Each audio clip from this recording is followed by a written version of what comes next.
Comment dire à son équipe de travail qu'il faut être plus élégant, sans vexer et sans titiller les susceptibilités? Question intéressante, cas pratico-pratique. Bonjour, je suis Anna Gass, la fondatrice d'Apprendre les bonnes manières. Depuis 9 ans maintenant, j'enseigne les arts de la table, l'étiquette, les bonnes manières, l'élégance vestimentaire. Des programmes en ligne que vous retrouvez juste en suivant le lien en dessous de la vidéo, donc une académie de bonnes manières en ligne, ou en présentiel. De même, depuis 2 ans, j'ai fondé Ligne de France, une marque de prêt-à-porter féminin, qui reprend les codes de l'élégance aristocratique et tout cela est cousu dans le vêtement. Blouse, veste, jupe, robe, voilà, je vous laisse découvrir le catalogue. Bien, à présent, rentrons dans le vif du sujet. Après plusieurs échanges avec vous, des vrais gens de la vraie vie, qui ont des vrais métiers, voilà. Donc écoutez, le problème que ces personnes ont est le suivant. Donc elles sont de ma génération ou au-dessus, et elles sont confrontées à des nouveaux travailleurs de la nouvelle génération, ne l'appelons pas, peu importe, qui manquent d'élégance, et encore c'est très diplomatique de dire manque d'élégance. Des personnes qui ne savent pas s'habiller. Et alors, tant que vous voyez, des métiers où alors le vêtement ne compte pas. Si, le vêtement compte toujours, mais j'ai envie de dire, bon, ça va, c'est dans les coulisses, ça se voit pas, on porte un uniforme par-dessus, bon, soit. Mais dans les métiers de service ou de communication, là, c'est très important. Et là, en fait, ça en est un point où ça contredit leur propre travail. Et on est là-dessus. Je parlais avec un chef d'équipe dans la communication, et justement, voilà, lui, c'était vraiment, comment est-ce qu'il peut faire pour leur dire d'être plus professionnel, plus élégant, de tout de même représenter l'entreprise. C'est un problème. Alors c'est très difficile. C'est très difficile parce que toute cette nouvelle génération d'adolescents, enfin de jeunes, est vraiment sur ce slogan, mais l'apparence ne compte pas, l'apparence ne compte pas. Bon. Et donc là, on ne peut pas les confronter, voilà, vraiment confronter, mais en fait, si ça compte, et leur démontrer par même comment ils sont habillés que ils ont soigné leur apparence, qui est totalement négligée, mais ils ont voulu cela. Ce n'est pas le fruit du hasard, que l'apparence compte. Donc en fait, on ne peut pas, sur le degré, la position philosophique, argumenter contre eux, parce que là, ils vont se braquer. Voilà. De plus, pour tout ce qui est vêtements, apparence physique, alors surtout pour les femmes, les susceptibilités sont énormes. C'est une réalité, voilà. Non, mais ça prend en compte, c'est une réalité, mais moi je sais, déjà par écran interposé, combien je suis insultée quand j'évoque le sujet, mais bon, soit, c'est mon métier. Bon. Maintenant, ils ne peuvent pas non plus, enfin ils ne veulent pas, et je comprends, réglementer sur l'apparence physique. Vous savez, dans certaines banques qui ont UBS ou autres, qui a, voilà, le vêtement doit couvrir, être aussi long, les femmes doivent porter des collants, etc., etc. Bon, c'est bien. Mais en fait, de nos jours, et là encore c'est en Suisse, c'est pas UBS sur l'autre, de nos jours, en fait, si vous réglementez, enfin si vous posez des mots sur... soit vous allez parler justement langue de bois, voilà, on parle pour ne rien dire, très français, voilà. Alors on utilise des expressions, des mots du politiquement correct, mais qui floutent totalement ce qui est derrière, la réalité derrière. Bon. Mais sinon, en fait, ça c'est interdit, ça c'est autorisé, ça va attirer les foudres des médias.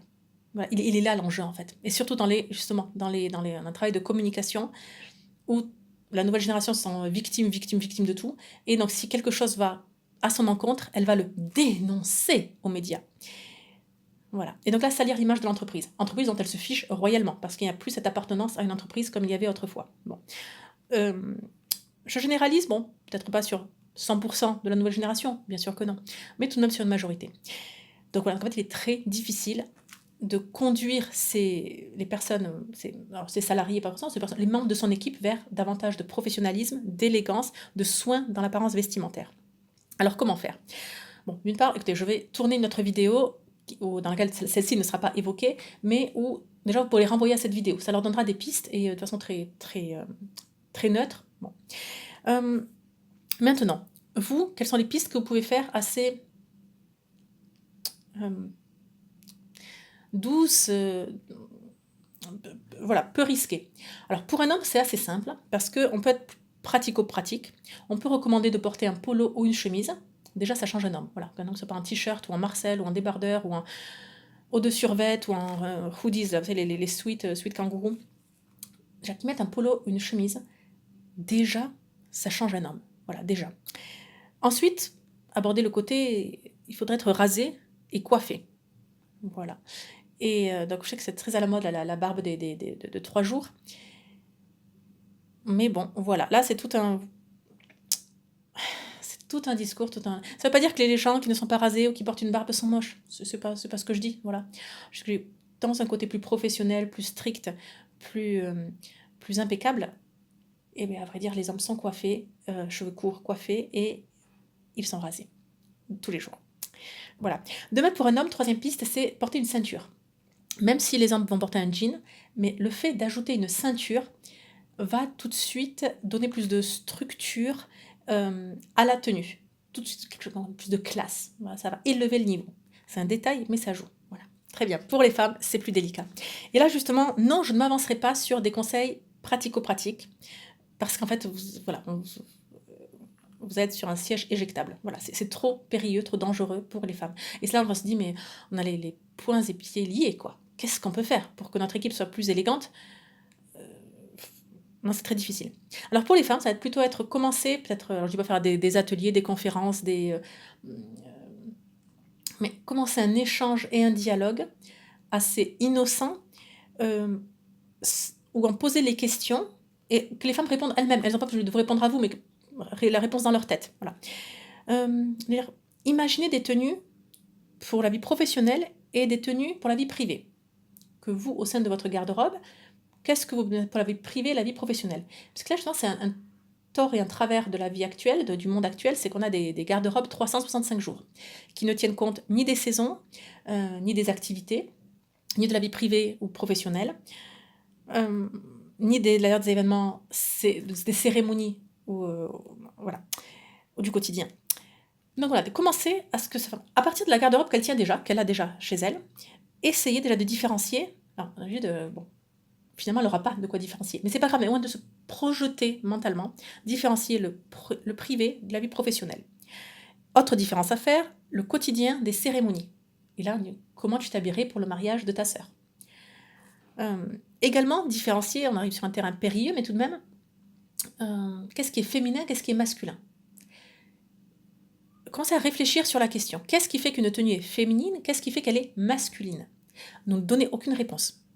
Aucune, même une piste de réflexion. Voilà, vous donnez juste des pistes de réflexion. Amener le sujet.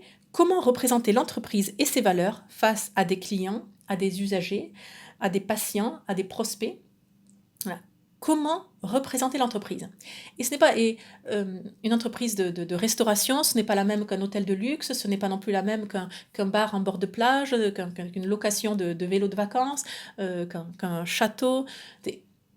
Voilà, ce n'est pas la même chose. Nous, on a visité beaucoup de châteaux cet été, enfin, c'était super. Et parfois, il y avait des guides touristiques de la nouvelle génération. On se demandait, mais ils sont perdus. Voilà, ils sont perdus. Alors, ce qu'ils disaient était intéressant, oui, mais leur look, on a fait l'impression que c'était les grands frères de nos enfants, quoi. Les grands frères, la grande sœur de nos enfants, quoi. Qu'est-ce qu'elle fait là? Est-ce que c'est une ado qui s'est perdue, en fait? Enfin, c'était tellement dommage, voilà, de ne pas représenter. Alors, je dis pas qu'il faut faire une visite de château en costume d'époque, avec la perruque et les plumes, et puis mais pas du tout, mais une cape. Mais pas du tout, c'est pas ça. Mais voilà, donc comment représenter son entreprise? Voilà. Tout ça, de la théorie. Déjà, de passer de la théorie, de réfléchir à cela, voilà. Ensuite, par contre, ce qui pouvait des pistes plus pratico-pratiques concrètes, c'est de limiter, pas d'interdire, mais de limiter tous les artifices, toute la superficialité. Pour les ongles, le maquillage, les piercings, les tatouages, les bijoux en cascade. Voilà. C'est délicat. C'est délicat. Mais en fait, ça, c'est une des tares, c'est que ça fait sapin de Noël, quoi. On est en plein mois de juillet, plein mois de septembre, d'octobre, de février, sapin de Noël. Et, enfin bon. Et donc arrive un moment aussi, j'en ai pas tous des cascades de diamants comme Kate Middleton, d'accord, c'est pas ça. Mais ce trop plein, surtout au niveau ça attire de l'artificialité, quelque chose d'artificiel, de superficiel. Ça ne renvoie pas une bonne image de l'entreprise, mais sauf si vous travaillez pour un tatoueur, d'accord, c'est normal, bien entendu, on s'entend bien entendu. Bon, voilà. Écoutez, et puis ensuite, pour les deux, les hommes et les femmes, conduisez si vous le pouvez avec des slogans glissés parfois comme ça dans la conversation de dress to impress. Dress for the job you want. Donc, dress to impress est une formulation anglaise, un slogan de habille-toi pour impressionner. Impressionner tes collègues, ton patron, tes clients. Impress, impressionner, c'est un bon mot, d'accord? C'est pas être snob, c'est pas écraser les autres, c'est pas du tout, d'accord? Dress to impress, voilà. T'impressionner toi-même, enfin voilà, vraiment, soyez positif là-dedans. Et dress for the job you want. Habillez-vous pour le job que vous souhaitez avoir. Habillez-vous pour le travail, pour le poste que vous souhaitez avoir. Donc, en fait, c'est pas qu'une fois que vous aurez obtenu le job, où votre garde-robe va changer en propos. Non. Anticipez cela. Déjà, placez-vous, positionnez-vous comme la bonne personne pour ce poste-là. Vous dessinez-vous mentalement, dessinez-vous dans le paysage de l'entreprise déjà pour le poste que vous souhaitez avoir. Voilà. Ça a l'air de rien, mais ce genre de discours sur les jeunes qui tout de même, certains sont ambitieux, c'est ça qui va porter du fruit. Voilà. Moi, je sais que c'est à mon époque, ça remonte maintenant, mais c'est ces deux phrases-là qui m'avaient donné beaucoup à réfléchir en fait à l'époque, vraiment j'étais dans la réflexion sur le vêtement, mais plus encore, à quel point c'est pertinent. Voilà, dress to impress, dress for the job you want. Voilà. Allez, bien, très bien. Écoutez, je vais tourner là par la suite la vidéo, je ne l'en mettrai pas là, la semaine prochaine, je laisse peut-être un écart justement, pour la vidéo de comment s'habiller pour son travail, en étant je vais pas dire le plus politiquement correct, parce que c'est pas ça, mais une vidéo que vous pourrez probablement justement comme ça, à l'occasion, glisser aux personnes de votre équipe, qui ne serait-ce que donnera des pistes de réflexion. Pourquoi pas pour réfléchir ensemble à certaines... qui rebondit comment sur cette vidéo? Est-ce que vous êtes d'accord? Vous n'êtes pas d'accord? Qu'est-ce qui vous a marqué? Voilà. Et ça peut amorcer, c'est sûr que ça va amorcer un changement, ça c'est certain, mais amorcer, je pense, des pistes faciles, sur le mode convivial une discussion sur le sujet du vêtement. Bien. Là-dessus, abonnez-vous à la chaîne YouTube et surtout, rappelez-vous, la bienséance fait la différence.